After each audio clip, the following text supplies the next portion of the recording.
Po, good evening po sa ating lahat. Birthday po ngayon ng aking kapatid, si Ate Amalia.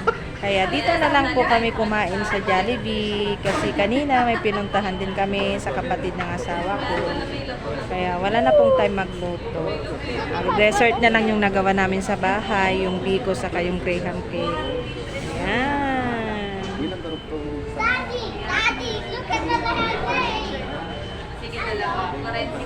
Hi, kaway-kaway din kayo dyan. Happy birthday, Ate Amalia.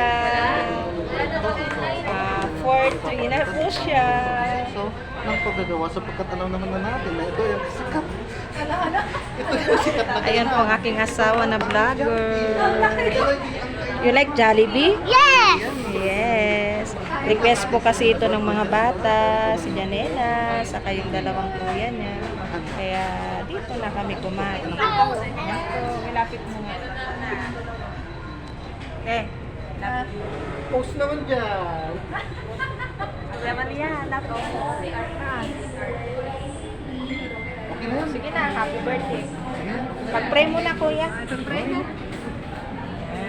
Kain na po tayo. Maraming salamat po ulit sa panonood. Ang vlogger na asawa ko at ako din. Janela. Salamat Kakain na po po. tayo.